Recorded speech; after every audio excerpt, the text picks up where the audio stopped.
నేను చేసిన పాలక్ చపాతీలకి మా వాడిచ్చిన రియాక్షన్ కి నాకు ఫుల్ నవ్వు వచ్చేసింది. హాయ్ అందరికి, welcome back to another new video. నాకేం కావాలి హర్షిల్?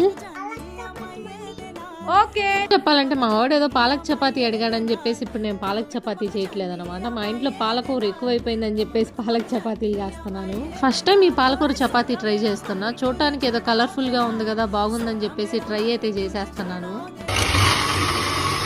సేమ్ డైలాగ్ అనమాట. బర్రానో కిర్రనో ఉడకబెట్టిన పాలకూరను అయితే మిక్సీ పట్టేసుకొని దాన్ని తెచ్చేసి ఇంకా చపాతీ పిండిలో అయితే దొల్లిచ్చేసుకొని రెండింటిని విడదీయలేనంత బాగా అయితే గట్టిగా కలిపేసుకోవాలన్నమాట. పాలకూర చపాతీ చేసేటప్పుడు నాకు ఒక విషయం అయితే అర్థమైంది. ఇది యూట్యూబ్ లో గానీ ఇన్స్టాగ్రామ్ లో గానీ అందంగా కనబడే ఫుడ్, మరి టేస్ట్ విషయంలో ఎలా ఉండిద్దో ఎండ్లో అయితే చూసేద్దాం. ఫైనల్ గా చేసిన గ్రీన్ చపాతీని తీసుకెళ్లేసి కాలుతున్న పెండం మీద పడేసాను అనమాట. ఊరికెందుకు ఉండిద్ది, ఇంకా చపాతీ కూడా కాలింది. కాలిన చపాతీని తీసుకొచ్చి కొంచెం నెయ్యి కూడా అయితే రాసేసి మా బుడ్డీకి అయితే ఇచ్చేసాను. బుడ్డి రివ్యూ కూడా అయితే చెప్పేసింది. హర్షిల్ ఇచ్చిన ఎక్స్ప్రెషన్ కి నాకు ఫుల్ నవ్వు వచ్చేసింది.